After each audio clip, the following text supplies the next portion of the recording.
के खिलाओ वही पहनावा, पजामा पहने तो पजामा ही पहना। हाँ जैसा उसे पसंद है। आपको हंसी बहुत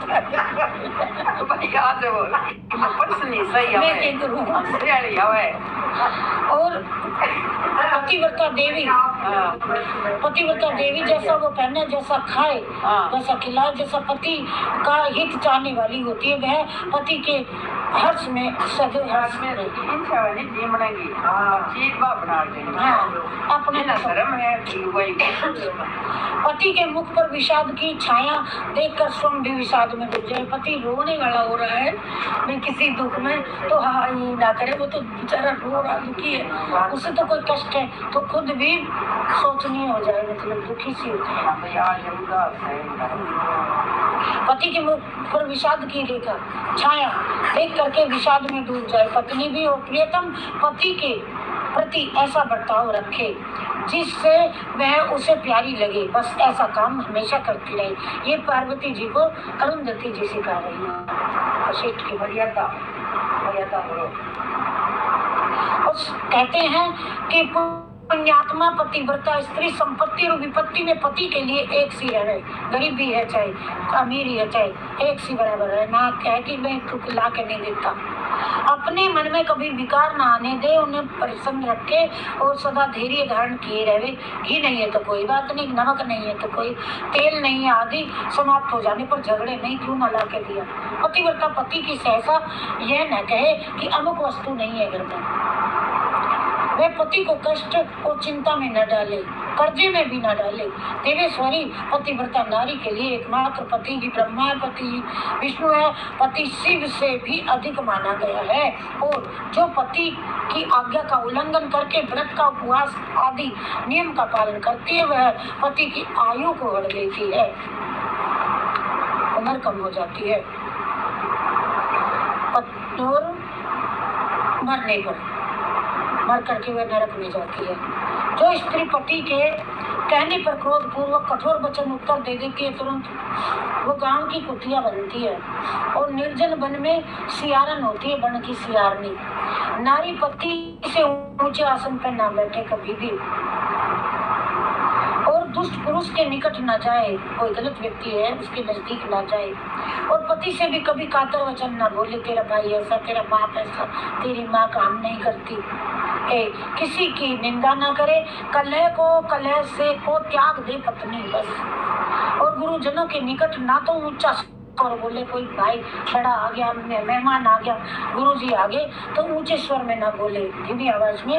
और पति को आते देख तुरंत अन्न जल भोज्य वस्तु पान वस्त्र आदि की सब की तैयारी रखे, और उनके चरणों को दबाती है, जो उसे मीठे वचन बोलती है, जो पत्नी तथा प्रियतम को खेद दूर करने वाली, जो दुखी आया बाहर से उसके सब दुखों को दूर करने वाली, और अन्य उपायों से प्रसन्नता पूर्वक उन्हें संतुष्ट जो करती है, उसे मानो तीनों लोगों को तृप्त कर दिया हो उसने। पिता भाई पुत्र परिमित सुख देते हैं, परंतु पति असीम सुख देता है। अतः नारी को सदा अपने पति का पूजन आदर सत्कार सदैव करना चाहिए। पति ही देवता है, पति ही गुरु है, और पति ही धर्म है, और पति ही तीर्थ है, और पति ही व्रत है। इसलिए यह तो क्या है, कभी आप पत्र कौन करा या कमाई की चीज की जबान की पति होने जाने वाली गड्डी को मिला है, मजा बनाएगी जिन ठीक है तो खेती करें हम दानों दानों आदमी कताओं का जवाब किताओं का कौन से नाम है माफ होगी रात ऊपर में बर्तन तो वो पानी बहुत बड़ा पानी लगा हुआ है हमारे दरिया में सुखी रहा तो ओप्पो है वो तो संघर्ष है। हाँ कहते हैं कि पति देवता, पति गुरु, पति धर्म, पति ही तीर्थ, पति व्रत एकमात्र पति की ही सेवा करती है, पति की आराधना ही धर्म, सब कुछ यज्ञ तीर्थ सब कुछ है। और जो दुर्बुद्धि नारी है, पति को छोड़ के एकांत में विचरती है, मैं तो घूम के आऊँ, मैं तो पार्टी में जाऊँ, व्यभिचारिणी करती है, जो पति को होते हुए व्यभिचार करती है, वह वृक्ष की खोखल में शयन करने वाली क्रूर उल्लू की पत्नी उल्लू की बनती है। जो पराये पुरुष को कटाक्ष पूर्वक देखती है, वह ऐचातानी देखने वाली होती है। जो पति को छोड़कर अकेले मिठाई खा लेती है वह गांव की सूरी होती है, अथवा बकरी होकर के अपनी ही विष्ठा को खाती रहती है। जो पति को तू तू कह करके बोलती है वो तो गूंगी होती है अगले जन्म में। जो अपनी शौकन से भी ईर्ष्या करती है,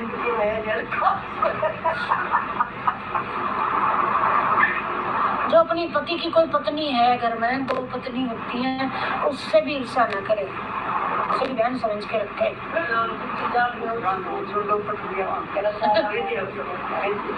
वह दुर्भाग्यवती, जो सोच से भी ईर्ष्या रखती है वह दुर्भाग्यवती होती है। जो पति की आंख बचा करके किसी दूसरे पुरुष पर दृष्टि डालती है वह कानी होती है, टेढ़ी मुंह वाली होती है तथा कुरूप होती है, उसकी शक्ल देखने के लायक नहीं होती है। जैसे निर्जीव शरीर तत्काल अपवित्र हो जाता है, उसी तरह पतिहीना नारी भली भांति स्नान करने पर भी, चाहे वो नहाई धोई है, कितनी स्वच्छ है, वह अपवित्र ही रहती है, तो ऐसा काम करती है। लोक में वह माता धन्य है जो जन्मदाता पिता, वह जन्मदाता पिता धन्य है, वह पति धन्य है जिसके घर में ऐसी पतिव्रता अपनी नारी वास करती है। पतिव्रता के पुण्य से पिता माता पति के कुलों की 3 पीढ़ियां के लोग स्वर्ग लोक में सुख को भोगते हैं। जो दुराचारिणी स्त्रियां अपना शील भंग कर देती हैं वे अपने माता पिता और पति दोनों कुलों के 3 कुलों को नीचे गिरा देती है गर्क नरक में तथा इस लोक और परलोक में भी दुखों को भोगती हैं। पतिव्रता का पैर जहाँ जहाँ पृथ्वी पर स्पर्श करता है वो वहाँ की भूमि पापहारिणी कहलाती है, परम पावन गंगा के समान बन जाती है। भगवान सूर्य, चंद्रमा तथा वायुदेव भी उस अपने आप को पवित्र करने के लिए उसको दर्शन कहते हैं। चांदना दिखाई दिया, चांदना दिखाई दिया, पतिव्रता स्त्री का दर्शन देते हैं, दर्शन से राजी होते हैं और पतिव्रता का स्पर्श करते हैं। वायुदेव, हवा, चंद्रमा, सूर्य, ये तीनों स्पर्श करते हैं और किसी से दृष्टि नहीं मिलाते।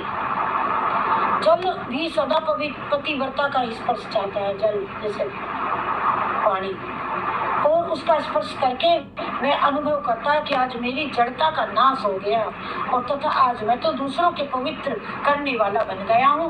भार्या ही गृहस्थ आश्रम की जड़ है, भार्या ही सुख का मूल है, भार्या ही धर्म के फल की प्राप्ति होती है तथा भार्या ही संतान की वृद्धि का कारण होती है। क्या घर घर में अपने रूप और लावण्य पर गर्व करने वाली स्त्रियां नहीं है, परंतु पतिव्रता स्त्री तो विश्वनाथ सिंह के प्रति भक्ति होने से भी प्राप्त होती है। शंकर जी की दया हो तब पतिव्रताएं पत्नियां मिलती हैं। भार्या के लोक और परलोक दिनों पर विजय पाई जा सकती है। भार्या ही उस वेद यज्ञ, पितृ यज्ञ, अतिथि यज्ञ करने का अधिकारी नहीं होता, इसका ब्याह नहीं होता, वो यज्ञ में बैठने पत्नी के गठजोड़ करने के लिए बैठता है। कहते हैं वास्तव में गृहस्थ वही है जिसके घर में पतिव्रता स्त्री है, उसे घर समझो। दूसरी स्त्री तो पुरुष को उसी तरह से ग्रास भोग बनाती है जैसे जरावस्था और राक्षसी बनाती है। जो सती पतिव्रता नहीं है वो घर का काम करती हैं, भोजन बनाती हैं, उन्हें तो समझो राक्षसी है। पति को खिला कर नहीं खाती हैं, चोरी से खाती है, चोरी करती है, बताती नहीं है। तो उसे बताया जरा राक्षसी थी ना, जरासंध में एक दरबार में रहती थी और वो मांस ही खाती थी और कुछ नहीं। तो उन्हें तो कहते हैं जो घर में वो कुछ भी व्यंजन बनाती हो तो भोज्य बनाती है, वो जरा वास्ता तथा राक्षसी जैसे होती है। और गंगा स्नान करने से शरीर पवित्र होता है। इसी प्रकार पतिव्रता स्त्री का दर्शन करने पर जब कुछ सभी कुछ पावन हो जाता है, सब कुछ। पति को ही इष्ट देव मानने वाली सती नारी गंगा में और पतिव्रता स्त्री में कोई भेद नहीं। हाँ, गंगा में कोई भेद नहीं। पति को इष्ट देव मानने वाली सती नारी में और गंगा जी में कोई फर्क नहीं। पतिव्रता और उसके पति देव उमा और महेश्वर के समान से आते हैं। पतिव्रता स्त्री का पति शंकर मानव और वो पत्नी उमा के समान हो जाती है। अतः विद्वान मनुष्य उन दोनों का सदैव पूजन करे जिसके घर में पतिव्रता स्त्री है और शंकर जी जैसा कोई भाई है तो वो सब पूजन करे। पति ही प्रणव है और नारी वेद की ऋचा है और पति तप है और स्त्री क्षमा है, नारी सत्कर्म है, पति उसका फल है। शिवे शिवे शिवे को समझाती है किसी पत्नी सती नारी सबके उनके पति दोनों दंपति सबके सब धन्य हैं। ए गिरी राजकुमारी, इस प्रकार मैंने तुमसे पतिव्रत धर्म का वर्णन किया। अब तुम सावधान होकर के आज से ही प्रसन्नता पूर्वक पतिव्रता के भेदों का भी वर्णन सुन लेना। मैं सुनाऊंगी। हे देवी, पतिव्रता नारियां उत्तम आदि भेद से 4 प्रकार की बताई गई हैं जो अपना स्मरण करने वाले पुरुषों का सारा पाप हर लेती है। पापी पति का भी पाप हर लेती है और कहती है उत्तम होती है, ऐसी मध्यमा ऐसी ये सारी कथा आएगी, निष्कृष्ट होती है और अति निष्कृष्ट। ये 4 प्रकार की पत्नियां बताई गई हैं। 4 पतिव्रताओं के भेद हैं। अब मैं इसके लक्षण भी बताती हूँ। छोटी सी बात है, ये सुन लो ध्यान से।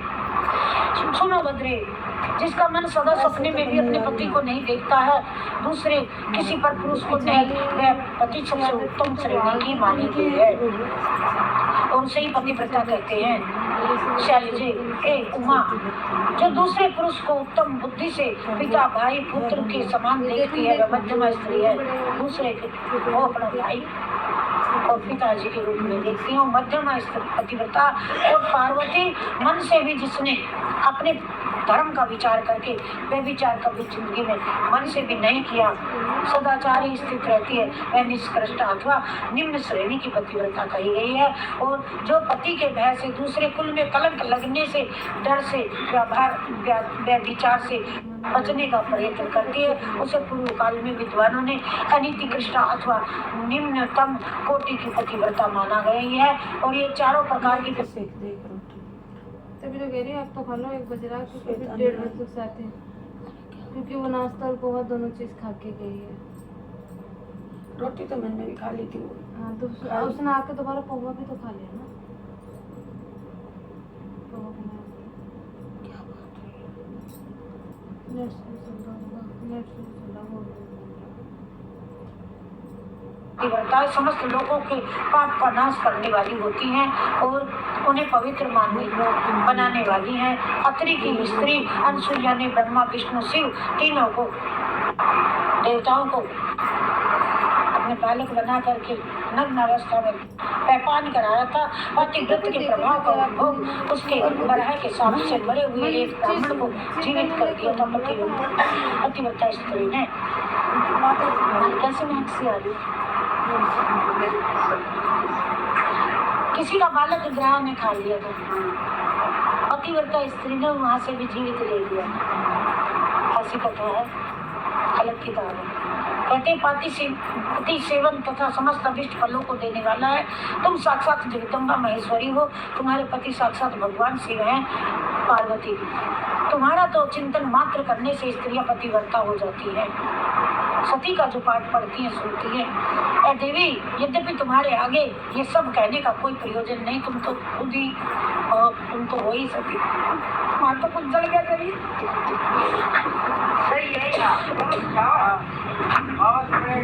भूल गया हर्ष कुछ लग गया।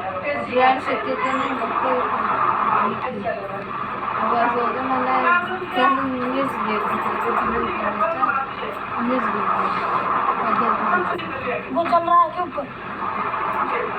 नहीं चल रहा, इसलिए वो बंद है। चल रहा, बंद कहाँ से करोगे? किस पर होगा बंद?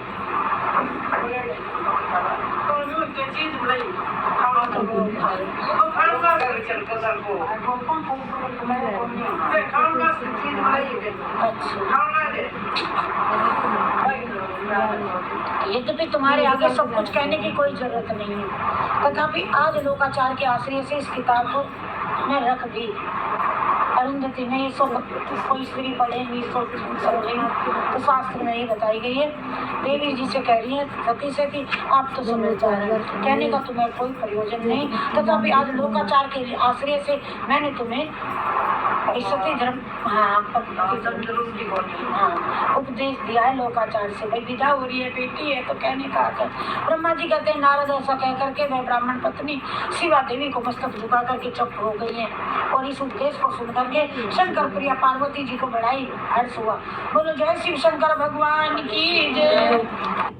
ये खंड पूरा हो गया, ये खंड दूसरा चल रहा है, ये कुमार खंड आ गया, तो आठ का सुर ये पाठ करूँ मैं जल्दी से। अब धीमी नहीं बोलूंगी क्योंकि मैं तो मुझे अच्छा नहीं। जय शिव शंकर भगवान की। प्रियांशु शर्मा बेटा सदा सुखी रहो, आशीर्वाद आपको। शिव पार्वती तथा उनकी बारात की विदाई है। भगवान शिव का समस्त देवताओं को विदा करके कैलाश को चला जाना है, रहना और सती खंड के श्रवण की महिमा बताए। बोले जय शिव शंकर भगवान की जय। शंकर जी ब्रह्मा जी कहते हैं कि नारद ब्रह्माणी ने देवी पार्वती को पातिव्रत धर्म की शिक्षा देने के पश्चात मैना को बुला करके कहा कि यह महारानी अब अपनी पुत्री की यात्रा को कराए और विदा कीजिए बारात को। कब बहुत अच्छा कह करके प्रेम से वशीभूत हो मैना फिर देवी धारण करके काली को बुलाया। देवी को और वियोग से ऐसे व्याकुल हो बेटी को बारंबार गले से लगाती हैं और फिर अत्यंत ऊंचे ऊंचे स्वर में रो करके मूर्छित हो जाती हैं। फिर पार्वती भी करुणाजनक बात कही, पार्वती भी रो गई, जोर जोर से रो पड़ी। मैना और शिवा दोनों ही विरह शोक से पीड़ित और मूर्छित हो गए, पिता माता भी, और विरह से शोक पीड़ित हो गए। पार्वती के रोने से देवों की पत्नियां भी सब की सब शुद्ध बुद्ध खो बैठी। सारी स्त्रियां वहां रोने लगी और सब के सब अचेत से हो गए, शांत हो गए सब। उस यात्रा के समय परम प्रभु साक्षात योगीश्वर स्वयं खड़े खड़े, योगीश्वर भी मौन हो गए। कहते हैं योगीश्वर भी रो पड़े। योगेश्वर फिर दूसरा कौन चुप रह सकता था बताइए। इस समय अपने समस्त पुत्रों मंत्रियों उत्तम ब्राह्मणों के साथ में हिमालय शीघ्र वहां पहुंचे और मोहवश अपनी बेटी को बाजू में लेकर के हृदय से लगा करके रोने लगे। ऐ बेटी तुम मुझे छोड़ करके कहाँ चली जा रही हो। ऐसा कहकर के सारे जगत को सुनना मानते हुए मैं बारंबार विलाप करके कहने लगे हैं। और तब ज्ञानियों में भी श्रेष्ठ पुरोहित ने अन्य बालकों के सहयोग से कृपा पूर्वक अध्यात्म विद्या का उपदेश देते हुए सबको सुखद रीति से समझाया। ये तो रीति है हिमालय। और फिर पार्वती ने भक्ति भाव से माता पिता को गुरु को प्रणाम किया और मोह माया होकर के भी लोग आचरण कर मोह माया होकर के भी लोग आचरण बार बार रोती थी। पार्वती के रोते ही सब स्त्रियां रोने लगती थी। माता मैना तो बहुत ही रोई, भौजाइयां भी रोने लगी। यही दशा भाइयों की भी थी। शिवा की माँ भाभियां तथा अन्य युवतियां बार बार रोदन करने लगी। भाई और पिता भी प्रेम और सौहार्दपूर्ण रोए बिना न रह सके। अब उस समय ब्राह्मणों ने मिलकर के सबको आदर पूर्वक समझाया। अरे भाई सूचित किया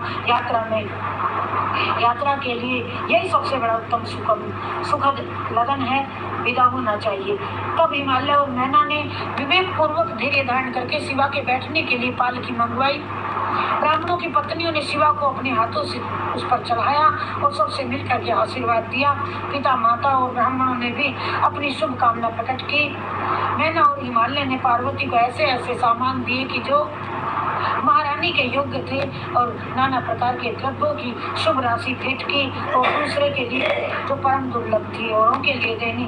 और शिवा ने समस्त गुरुजनों को, माता पिता को, पुरोहितों को, ब्राह्मणों को तथा भौजाइयों को, दूसरी सभी अली गली की स्त्रियों को और यात्रा की और पुत्र सहित बुद्धिमान हिमाचल भी स्नेह के वशीभूत हो पीछे गए और उस स्थान पर पहुंचे कि जहां देवताओं सहित भगवान शिव प्रसन्नता पूर्वक प्रतीक्षा कर रहे थे। वहां सब लोग बड़े प्रेम से आनंद से परस्पर मिले और उन सब ने भगवान को प्रणाम किया और उनकी प्रशंसा करते हुए पूरी को लौट गए अपनी। तदंतर कैलाश पर्वत पर पहुंच करके शिव ने पार्वती जी से कहा, देवेश्वरी तुम सदा के लिए मेरी प्राण प्रिया हो। तुम्हें लीला पूर्वक सारी बात मैं तुम्हें आज याद दिला रहा हूँ। मुझे पूर्व जन्म की बातों का सब कुछ स्मरण आता है। मेरे बंद को यदि तुम्हें स्मरण हो तो तुम भी बताओ। कहने के मुझे सब पिछले जन्मों की याद है। तुझे भी कुछ हो तो बता। छेड़कर ये शंकर जी बतलाने लगे, कहने लगे। आनंद से दोनों परस्पर मिले और भगवान को प्रणाम किया। तदंतर अतः ये मेरे लिए बहुत नित्य संबंध की का तुम्हें स्मरण हो तो तुम भी बताओ, मुझे सब याद है।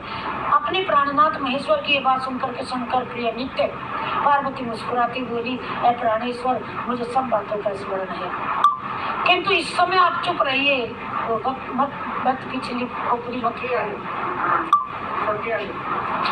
इस समय मत याद दिलाइए। इस अवसर पर अनुरूप जो भी कार्य हो सो कीजिए और उसी को शीघ्र आप कीजिए। ब्रह्मा जी कहते हैं, नारद प्रिय पार्वती के सैकड़ों सुधा धाराओं के समान मधुर वचन को सुन करके लोकाचार परायण भगवान विश्वनाथ बड़े प्रसन्न हुए। उन्होंने बहुत सी सामग्री एकत्रित करके नारायण आदि देवताओं को भांति भांति की मनोहर वस्तुएं खिलाई और सबको जो देना होता है ना वर पक्ष की ओर से, उनको वही भेंट दे करके इसी तरह से अपने विवाह में जो पधारे थे उन सब लोगों को शंकर ने प्रेम पूर्वक मधुसूर रस के द्वारा सबको भोजन भी कराया। भोजन करने के पश्चात उन सब देवताओं ने नाना रत्नों से विभूषित तो अपनी स्त्रियों को सेवकों गण को साथ मिला करके प्रभु चंद्रशेखर को प्रणाम कराया। फिर उन वचनों के द्वारा प्रिय वचनों के द्वारा प्रसन्नता पूर्वक उनकी स्तुति एवं परिक्रमा करके श्री विवाह की प्रशंसा करी।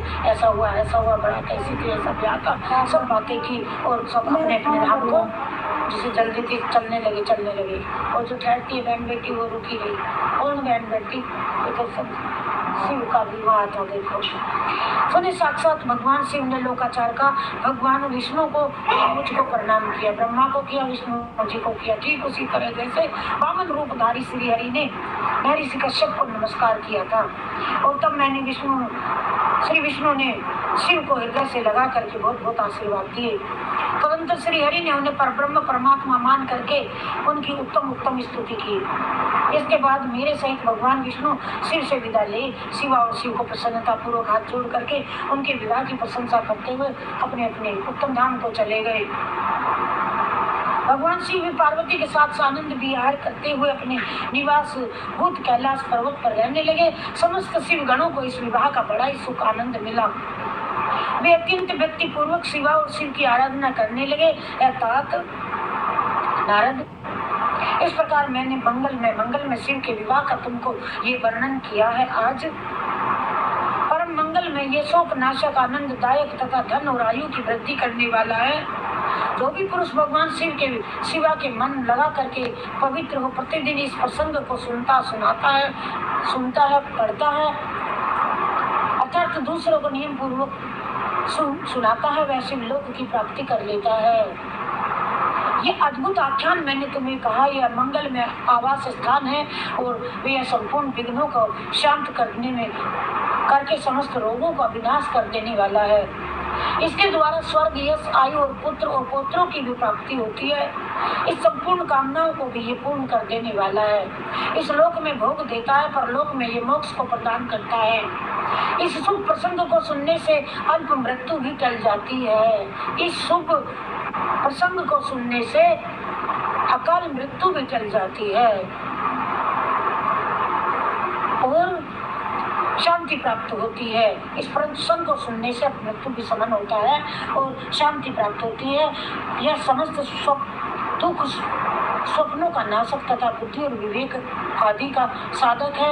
अपने सुख की इच्छा रखने वालों को इससे संबंधी उत्सव में भाग लेना चाहिए। जब ये पाठ हो तो सुनना चाहिए, जहाँ भी कहीं हो, और साथ प्रयत्न पूर्वक इसका पाठ करना चाहिए। ये भगवान शिव को संतोष प्रदान करने वाला है। विशेषतः देवता आदि की प्रतिष्ठा के समय शिव संबंधी सभी कार्यों में प्रसन्नता पूर्वक इसका पाठ करना चाहिए और अथवा पवित्र हो जाने हो शिव पार्वती के इस कल्याणकारी चरित्र का श्रवण करना चाहिए। ऐसा करने से समस्त कार्य सिद्ध हो जाते हैं। ये सत्य है, इसमें कोई संदेह नहीं है। रुद्र संगीता का पार्वती खंड आज पूर्ण हुआ। बोलो जय शिव शंकर भगवान की जय। हर हर महादेव शंभो काशी विश्वनाथ गंगे।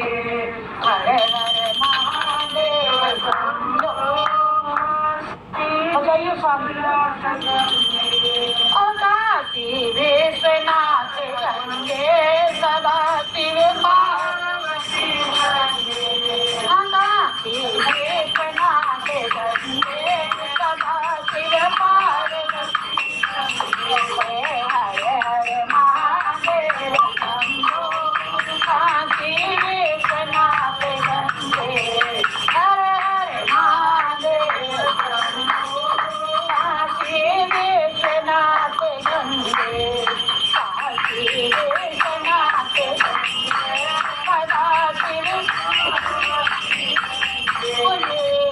शंकर भगवान की जय, विष्णु भगवान की जय। कर्पूरी घोरं करुणावतारं संसारसारं भुजगेन्द्रहारं सदा वसन्तं हृदयारविन्दे भवं भवानी सहितं नमामि, भवं भवानी सहितं नमामि। ॐ जय शिव ॐ अनघ शिव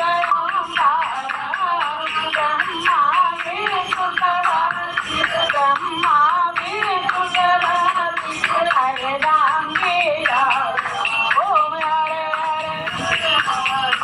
हरे हे कानन चतुरान पंचानन राज हे पंचानन राज हे पंचानन नरुण पंचानन नरुण चक्रवान साजे ओम हरे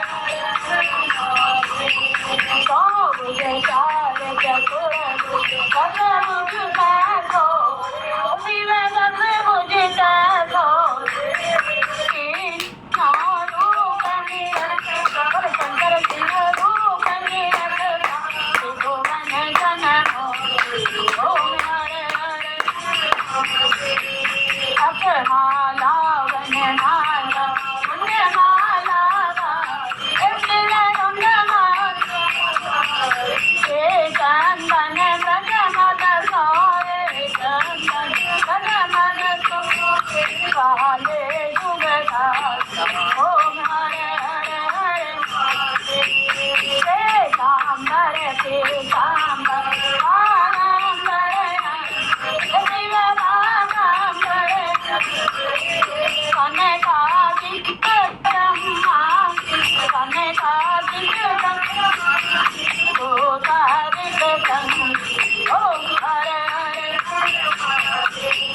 Hare Krishna,